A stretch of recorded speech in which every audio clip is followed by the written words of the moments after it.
నమస్కారం. నేను మీ గంటి ఉష. నా మిత్రులకి, శ్రేయోభిలాషులకి, సబ్స్క్రైబర్స్కి, ముఖ్యంగా రామాయణాన్ని విని ఆదరిస్తున్నటువంటి మీ అందరికీ కూడా నా కృతజ్ఞతాభివందనాలు. చాలా చాలా సంతోషం అండి మీరు నన్ను అందరూ ఇలా ప్రోత్సహిస్తున్నందుకు. నేను చెప్పేది నేనేం ప్రజ్ఞురాల్ని కాకపోయినా, కానీ రామాయణం అన్నది ఎవరి నోట వెంట వచ్చినా కూడా అది అమృతమే అని ఆదరించి వింటున్న మీరు చాలా గొప్పవాళ్ళు. శ్రీరామజయం అందరికీ. సరే, అయితే నిన్న మనం ఎంతవరకు చెప్పుకున్నామంటే, విశ్వామిత్రుడు రామలక్ష్మణులు ఇద్దరిని తీసుకుని మిథిలా నగరం వైపు ప్రయాణం చేస్తున్నాడు. ఆ వెళుతున్న సందర్భంలో విశ్వామిత్రుడు రాముని పూర్వపు అంటే రాముని వంశంలో ఉన్నటువంటి పూర్వజుల గురించి చెప్పడం వలన రాముని వ్యక్తిత్వం మలచబడింది. ఇక్కడ రాముడు అంటే రాముడు ఒక్కడే అన్నిటికీ కాదండి, పక్కనే లక్ష్మణుడు కూడా ఉన్నాడు. కాబట్టి రామలక్ష్మణులు ఇద్దరికి. అయితే ఆ వంశ చరిత్రలో భాగంగా అతను భగీరథుడు గంగని భూమి మీదకి తీసుకొచ్చిన వయనం చెప్తారు. భగీరథుడి కథ అంటే ఏంటంటే, తన పితృదేవతలందరూ కూడా కపిల మహర్షి ఆగ్రహానికి గురై అక్కడ పాతాళ లోకంలో వాళ్ళు బూడిద కుప్పలై పడి ఉంటే, వారి మించి గంగ ప్రవహిస్తేనే కానీ వారి ఆత్మలకి అంటే వాళ్ళు పితృలోకాలకి వెళ్ళరు. అంతవరకు అక్కడే దాహంతో అలమటిస్తూ ఉంటారు వారి ప్రేతాత్మలు అని చెప్పారు. దాంతో భగీరథుడు గంగను తీసుకురావడానికి తపస్సు చేశాడు. ఘోరమైన తపస్సు చేశాడు. తపస్సు చేసిన తర్వాత తపస్సులో భాగంగా తనకి వరం ఏంటంటే, సరే అయితే గంగని భూమి మీదకి పంపిస్తాం. సరే, ఆ గంగ ఏంటంటుందంటే, నేను అంత ఎత్తు నుంచి అంటే సురలోకాల నుంచి భూమి మీద పడేటప్పుడు నా వేగాన్ని భూమి తట్టుకోగలదా అని అడిగింది. కాబట్టి మధ్యలో పట్టేవాళ్ళు కావాలి. ఎవరు పడతారు? శివుణ్ణి బతిమాలి మళ్ళీ శివుణ్ణి తపస్సు చేస్తాడు. శివుడి కోసం భగీరథుడు చేస్తే సరే అన్నాడు. శివుడు ఒప్పుకున్నాడు. శివుడు గంగని పడమని చెప్పాడు. తన జటాజూటం విప్పి నిల్చున్నాడు. నిల్చుంటే గంగ అనుకుంటోంది, ఏమిటో వెర్రివాడు ఇంత ఎత్తు నుంచి నా ప్రవాహంతో, నా ఉద్ధృతితో నేను కనుక దూకితే ఏమైపోతాడు అని అనుకుంది. దూకడం మొదలెట్టింది. ఆ దూకుతున్నప్పుడండి ఒక సంవత్సరం కాలం పాటు అలా పడుతూనే ఉంది ఆకాశం నుంచి గంగ శివజటాజూటంలో. ఎక్కడికి వెళ్ళిపోతుందో తెలియకుండా, కనిపించకుండా, అంటే ఎంత వస్తున్నా చుట్టేస్తుంది. ఆ జటాజూటంలోనే చుట్టుకు తిరుగుతోంది తప్ప బయటికి రాలేకపోతుంది. అంటే అప్పుడు తెలుస్తుంది సురగంగకి ఈశ్వరుని, శంకరుని శక్తి ఏమిటో. అయితే అదొక అద్భుతమైనటువంటి దర్శనం. ఎలాంటి వాటితో దూకుతుంది గంగ? దూకితే పాములుంటాయి, మొసళ్ళుంటాయి, తాబేళ్ళుంటాయి, ఇలాంటి జలచరములు అన్నిటితోటి కూడా వచ్చి నేను దూకుతూ ఉంటాను. తట్టుకున్నాడు. సంవత్సరంన్నర పక్కనే కాచు కూర్చున్నాడు. ఆ పడ్డం ఎప్పుడు పూర్తవుతుంది, ఈ ఈశ్వరుడు గంగను ఎప్పుడు వదులుతాడని భగీరథుడు పక్కనే కూర్చున్నాడు. బాగుంది. సంవత్సరం కాలం అయిపోయిన తర్వాత భగీరథుడు ఈశ్వరుడిని జాలిగా చూశాడు. వదలవయ్యా బాబు గంగనని. అప్పటికి లోపల చిక్కుకున్నటువంటి గంగకి తన గర్వం అణిగిపోయింది. ఈశ్వరుడు మహానుభావుడని తెలుసుకుంది. అప్పుడు ఈశ్వరుడు విడిచిపెట్టిన జటాజూటం పాయలోంచి అది తన ఉత్తుంగ తరంగాలతో దూకింది భూమి మీదకి. ఆ వర్ణన వాల్మీకి మహర్షి చేశారండి. అత్యంత అద్భుతం. శివుని జటాజూటం నుంచి దూకి ప్రవహిస్తున్న గంగ ఎలా ఉంది? ముందు భగీరథుడు వెళుతున్నాడు, వెనక గంగ వెళుతోంది. ఎక్కడికి? సగరుల మీదకి, అంటే వాళ్ళ ఆత్మలకి ఏమిటది, పితృలోకాలు, పుణ్యలోకాలు ప్రాప్తింపజేయడానికి. భగీరథుడికి వాళ్ళు తన సొంత వాళ్ళ కాదు, తన ముత్తాతల్లో ఎవరో వాళ్ళ కోసం అంత కష్టపడ్డాడు. ఇది తెలుసుకున్నాడు. అంటే తన వంశజుల చరిత్ర తెలుసుకున్నాడు రాముడు. అయితే అంటే ఇతరుల కోసం శ్రమ పడడం, ఆ శ్రమ కూడా పుణ్యకార్యం కోసం, ధర్మం కోసం శ్రమ పడడం ఎంత విలువైనది అన్నది తెలుసుకున్నాడు అక్కడ. సరే, అయితేనట శివుని జటాజూటల నుంచి దూకుతున్నటువంటి గంగ భూమి మీద ప్రవహిస్తుంటే ఆహా ఆహా మళ్ళీ ఈ అవకాశం ఎక్కడి నుంచి వస్తుంది అనుకుని అందరూ దేవతలైతేనేమిటి, యక్షులు, కిన్నెర్లు, కింపురుషులు ఆ గంగా ప్రవాహంలో వాళ్ళ దివ్యమైనటువంటి రథాల మీద వస్తున్నారు, ఆగుతున్నారు, ఆ గంగలో స్నానం చేస్తున్నారు, మళ్ళీ వాళ్ళ వాహనాలకి వెళ్ళిపోతున్నారు, వచ్చే వాహనం వెళ్ళే వాహనం. అబ్బో గొప్ప కోలాహలంగా ఉంది. అసలు ఈ గంగ దూకడం, భగీరథుడి వెంట పయనించడం, అది ఎంత చూడముచ్చటైనటువంటి కన్నుల పండుగైనటువంటి సందర్భము. అలా వెళుతూ వెళుతూ జహ్ను మహర్షి ఆశ్రమం నుంచి వెళుతుండగా జహ్ను మహర్షి చేస్తున్న యాగం, ఆ యాగం హోమగుండం మించి ఈ గంగ వెళ్ళిపోయింది. గంగ ముంచేసరికలు ఏమిటైంది, ఆ హోమం శీతలం అయిపోయింది, చల్లారిపోయింది. దాంతో జహ్ను మహర్షికి కోపం వచ్చి మొత్తం అవపోసన పట్టేశాడు గంగని. ఏది భగీరథుడు కొంచెం దూరం ముందుకెళ్ళి వెనక్కి తిరిగి చూస్తే ఎవరూ లేరు. గల్లు గల్లున పరిగెత్తుకుంటూ తరంగాలతో వచ్చేటువంటి జలధార లేదు. ఆశ్చర్యపోయాడు, ఏమిటైపోయింది, కనుచూపు మేరలో గంగ లేదు. వెళ్ళి ఎక్కడో జరిగింది పొరపాటున అనుకుని జహ్ను మహర్షి ఆశ్రమానికి మళ్ళీ వెనక్కి తిరిగి వచ్చి, స్వామి ఏమైంది అంటే, ఇలా చేసింది అందుకని నేను అవపోసన పట్టేశాను స్వామి. నేను అంటే చూడండి, ఎక్కడెక్కడ అవరోధం వస్తున్నప్పటికీ విసుగు చెందకుండా అదే పట్టుదలతో మొదటి నాడు అంటే కార్య ఆరంభంలో ఉన్న ఉత్సాహంతోనే అదే కొనసాగిస్తూ కార్యం చివరి వరకు నడిచి పట్టుదలతో వెళ్ళే వాళ్ళని భగీరథుడు అంటారు. భగీరథ ప్రయత్నం అంటే అదే. అయితే జహ్ను మహర్షి ఏం చేశాడు, అవపోసన పుచ్చేసుకున్నవాడు చెవిలోంచి విడిచిపెట్టాడు. జహ్ను మహర్షి చెవిలోంచి వచ్చింది కాబట్టి జాహ్నవి అని ఆమెకి మరొక పేరు కూడా వచ్చింది. అయితే ఆవిడ త్రిపథగామిని అంటే ఆకాశంలోంచి మళ్ళీ ఏమిటిది మన శివుని జటాజూటం నుంచి భూమి మించి పాతాళ లోకంలోకి వెళ్ళింది కదా. అందుకు ఆమెకి త్రిపథగామిని అనే పేరు కూడా వచ్చింది, సురగంగ. ఆ తర్వాత జగన్ మహర్షి విడిచిపెట్టాడు. ఈ గంగ ప్రవహించింది కపిలముని ఆశ్రమం నుంచి ఈ 60,000 మంది సగురులకి కూడా పుణ్యలోకాలు ప్రాప్తించాయి. అంతటి అంటే సురగంగని భూమి మీదకి దించిన భగీరథుడు నీ వంశజుడైనయ్యా అని రాముల వారికి చెప్తే రాముల వారు ఇలా పొంగిపోయారు. తర్వాత ఏం జరిగింది, వాళ్ళు అలా వెళుతుండగా ఒక ఆశ్రమం. అయితే రాముడు అడుగుతాడు, విచిత్రంగా ఉన్నదే ఈ ఆశ్రమం, ఎవ్వరూ సంచారం లేదు, ఎవరూ కనపడటం లేదు. ఒకప్పుడు ఇక్కడ ఎవరిదో గొప్ప ఆశ్రమం, ఇది ఎవరిది అని అడుగుతాడు. అని అడిగితే అప్పుడు విశ్వామిత్రుల వారు చెప్తారు, ఇది గౌతమ మహర్షి ఆశ్రమం అని. గౌతమ మహర్షి ఆశ్రమం అయితే మరి ఎందుకు ఇలా ఉంది అని అడిగాడు. గౌతమ మహర్షి అపారమైనటువంటి తపస్సంపన్నుడు అయిన ఆయనకి కోపం తెప్పించడం వలన కొంచెం తపశ్శక్తి తగ్గుతుంది. ఎందుకంటే అనట అంత ఎక్కువైపోయిన తపశ్శక్తితోటి ఎప్పుడైనా ఉన్నది ఇంద్రుడికి అదొకటే కదా, ఇబ్బంది కలుగుతుందేమోనని. అయితే అలాంటి అంటే ఇంద్రుడు ఆశించినట్టుగా ఇప్పుడు ఆ పదవులు ఆశించే వాళ్ళు ఎవరు మహర్షులు కారు. సరే, అది వేరే విషయం. అయితే అప్పుడు ఆయన ఏం చేశాడు, వచ్చి అంటే గౌతముడికి కోపం తెప్పించాలంటే ఆయనకి ఇష్టం లేని పని చేయాలి.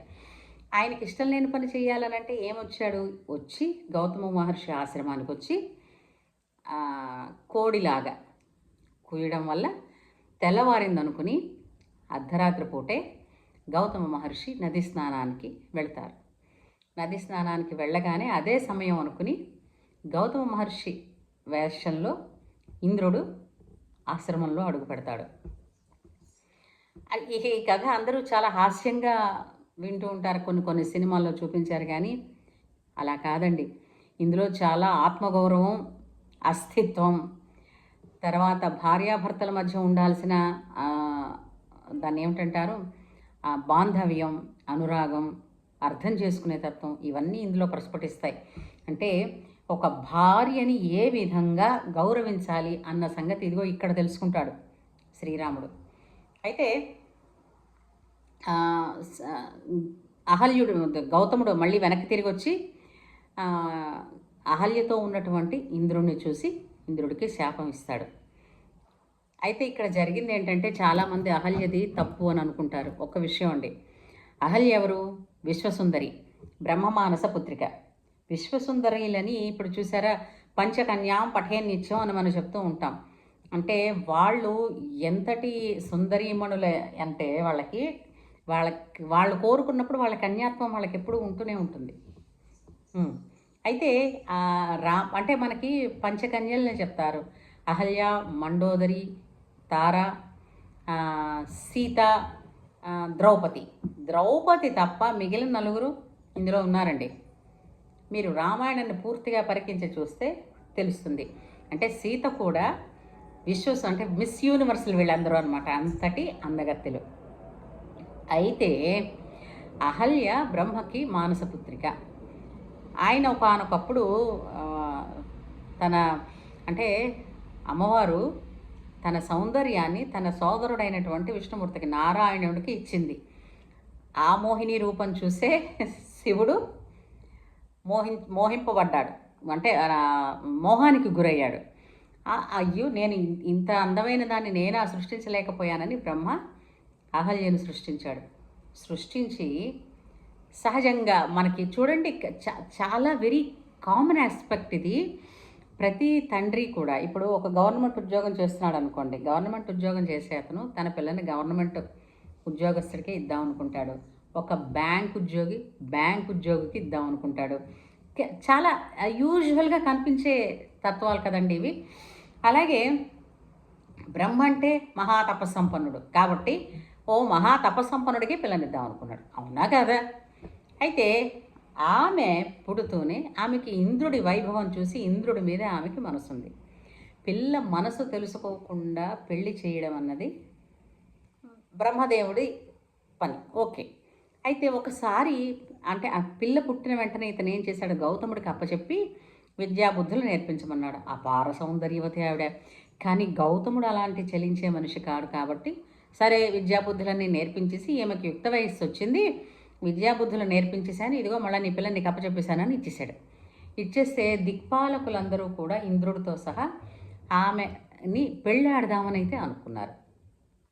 కానీ బ్రహ్మ ఏం చేశాడు, ఈ విద్యాబుద్ధులు అన్నీ నేర్పించావు కాబట్టి ఈమెని నీవే వివాహం ఆడు అన్నాడు. అయితే సరే అని గౌతముడు వివాహం ఆడి తీసుకొచ్చేశాడు తన ఆశ్రమానికి. ఒకసారి గౌతముడు అంటే మన హైందవ సాంప్రదాయంలో ఉన్న గుణం ఏంటంటే, ఒక్కసారి పురస్సరంగా మంగళసూత్రం మెడలో పడిపోతే ఆ స్త్రీ మనస్సులో ఇంక ఏ పురుషుడి బొమ్మ ఉండదండి, కేవలం భర్తే ఉంటాడు. ఇది చాలామందికి అర్థం చేసుకోవడానికి తేలికైన విషయం అయితే కాదు. సరే, ఆమె గౌతముడితో చాలా అనురాగంగా వాళ్ళు కాపురం చేసుకుంటున్నారు. వాళ్ళకి పుట్టిన బిడ్డే శతానందుడు. ఈ శతానందుడు ఎక్కడ మీకు కలుస్తాడంటే, జనక మహారాజుకి కులగురువు పురోహితుడు శతానందుడు. ఆ శతానందుడు గౌతమ మహర్షికి కొడుకు అనమాట. గౌతమ మహర్షి అహల్యల కొడుకు. సరే, వచ్చినవాడు ఇంద్రుడని అహల్యకి తెలియదా? తెలుసు. ఆమె పాతివ్రత్యం ఆవిడ కనిపెట్టలేదా? కనిపెట్టింది. కానీ ఒకానొకప్పుడు ఇంద్రుడి మీద ఆమెకు మనసు ఉంది కాబట్టి ఆమె ఏమంది, నిజంగానే కృతార్థురాలనయ్యాను అంటే ఆమె కమిట్ అయింది. సరే, అయితే గౌతముడు వచ్చేస్తాడు, వెళ్ళిపో అని చెప్తుంది. ఆయన రాకముందే వెళ్ళిపో ఉంటుంది. కానీ గౌతముడు రావడం చూడడం అన్నీ అయిపోయింది. చూసి ఇంద్రుడికి శాపం ఇవ్వడం అయిపోయింది. ఆయనకి శాప విమోచనానికి ఏమిటి చేయాలో అందరూ మళ్ళీ చెప్పారు. అప్పుడు ఆయన అహల్యను ఒక మాట అన్నాడు, నీవు ఇదే ఆశ్రమంలో ఉండు, గాలి భోజనం చేయి, అంటే వాయువుని భక్షించు. నువ్వు ఇక్కడ ఉంటావు కానీ నువ్వు ఉన్నట్టుగా ఎవరికీ తెలియదు, నీ మీద ధూళి కప్పబడి ఉంటుంది. అంటే ధూళి కప్పబడినట్టు ఉంటుంది, మనుష్య సంచారం ఉన్నట్టు ఉండదు. కాబట్టి నీకు వేరే ఏ విధమైనటువంటి ప్రమాదము రాదు. నేను హిమాలయాల్లోకి వెళ్ళి తపస్సు చేసుకుంటాను. ఏ రోజైతే ఇక్ష్వాకు వంశస్థుడు దశరథ మహారాజు కొడుకైనటువంటి రాముడు వస్తాడు, ఆ రోజున రాముడు ఈ ప్రాంగణంలో అడుగుపెట్టగానే నీకు శాప విమోచనం అవుతుంది, మళ్ళీ మనం కలుస్తాం అని చెప్పేసి వెళ్ళిపోతాడు. అప్పటి నుంచి అహల్య ఆ విధంగానే అక్కడ ఉంది, కానీ ఎవరికీ కనపడదు. అంటే ఒక ధూళి పొర కప్పినట్టు ఉంటుందన్నమాట, అంతే. ఇలాగా కబుర్లు చెప్పుకుంటూ ఆశ్రమ ప్రాంగణంలోకి వెళ్ళగానే రాముడి పాదం ఎప్పుడైతే భూమి మీద అక్కడ ఆ ప్రాంగణంలో తాకిందో ఆమెలో చలనం వచ్చింది. అతను తీసి పీల్చి విడిచిన ఊపిరికి ఆమెకి అంటే మళ్ళా గాలి వీచడం, శరీరానికి అంటే శరీరంలో అవయవాలన్నీ కూడా మళ్ళీ స్పందించి పనిచేయడం మొదలుపెట్టాయి. ఆమెకి శాప విమోచనమైంది, అంతే తప్ప ఆవిడ బండరాయిలా లేదు. బండరాయి అయిపోయింది, రాయేమో అతని కాలుకి తగిలింది. ఇవన్నీ కూడా ఎవరి పైత్యాలు వాళ్ళు రాసుకున్నారు, కానీ అదైతే నిజం కాదండి. అయితే మనకి చాలా చోట్ల ఏం చెప్తాడు చూపిస్తారు సినిమాల్లో కూడా, ఏంటంటే అహల్య ఎంతటి పతివ్రతో విశ్వామిత్రుడు రాముడికి చెప్పిన తర్వాత అహల్యకి శాప విమోచనం అయిపోయాక రాముడు సాష్టాంగపడి నమస్కారం చేశాడు అహల్యకి. తల్లితో సమానం, మహాపతివ్రత అని. కానీ చాలా సినిమాల్లో మనకేం చూపిస్తాడండి, అహల్య రాముడికి కాళ్ళకి దండం పెట్టినట్టు చూపిస్తారు. అన్యాయం కదా. ఇది సినిమా పైత్యం అనుకోండి. అయితే రాముడు అహల్యకి సాష్టాంగ నమస్కారం చేసి ఆమె ఆశీర్వచనాలు అందుకుంటూ ఉండగానే గౌతమ మహర్షి రావడం, వారిద్దరూ కలిసి ఉండడం, వీరు ఆతిథ్యం తీసుకోవడం, మళ్ళీ ముందుకు వెళ్ళిపోవడం జరుగుతుంది. ఆ ముందుకు వెళ్ళిపోయిన ప్రక్రియలో మిథిలా నగరంలో అడుగుపెట్టారు. మిథిలా నగరంలో వాళ్ళు ఎక్కడ ఏం చేస్తున్నారో వెంటనే విశ్వామిత్రుల వారు వచ్చారు అని జనక మహారాజుకి తెలిసింది. తెలిసిన వెంటనే అతను రాజర్షి, మహానుభావుడు, మహాతపసంపన్నుడు. ఆయన ఏం చేశాడంటే వెంటనే శతానందుల వారిని కూడా తీసుకుని విశ్వామిత్రుల వారి దగ్గరికి పరుగున వచ్చారు. అతనికి ఆతిథ్యం ఇచ్చి లోపలికి తీసుకురావడానికి. ఆతిథ్యం ఇచ్చి లోపలికి తీసుకొచ్చి కూర్చోపెట్టి కుశల ప్రశ్నలు అన్నీ అయిన తర్వాత మొట్టమొదటిసారిగా విశ్వామిత్రుల వారు జనక మహర్షితోటి వాళ్ళతోటి మాటలు మొదలుపెట్టారు. ఇక్కడ చూడండి, విశ్వామిత్రుల వారు అంటే గురువు ఆగమనం. మనం ఏదైనా ఆలోచిస్తూ ఉండగా సడన్గా మనకి మన గురువు ముఖం కానీ గురువు గారి గురించిన ప్రస్తావన కానీ వచ్చిందని అనుకోండి, అది ఎంతో శుభసూచకం అండి. ఇక్కడ చూడండి, మిథిలా నగరానికి ఎప్పుడైతే అంటే జనక మహారాజు గారికి విశ్వామిత్ర దర్శనం ఎప్పుడైతే అయిందో ఆయనకు అల్లుడు వచ్చాడు కదా. అలాగే శతానందుల వారు కూడా వచ్చారు కదా, దర్శనం చేసుకున్నారు. శతానందుల వారికి ఏ విషయం తెలిసింది, తల్లి శాపం తీరిపోయింది, తల్లి తండ్రి మళ్ళీ కలిసి ఉన్నారన్నటువంటి ఆనందకరమైన వార్త వచ్చింది, అవునా కాదా. ఇంకా శతానందుల వారు విశ్వామిత్రుని గొప్పతనం గురించి ఏం చెప్పారు, ధనుర్యాగం ఏమైంది, జనక మహారాజు ఏమని ఈ పిల్లల గురించి క్యూరియాసిటీ, ఇంత ముద్దుగా ఉన్నారు ఎవరు ఈ పిల్లలు అని విశ్వామిత్రుడి గురించి అడిగి తెలుసుకున్న వైనమంతా మనం రేపు మాట్లాడుకుందాం, సరేనా. జై శ్రీరామ్.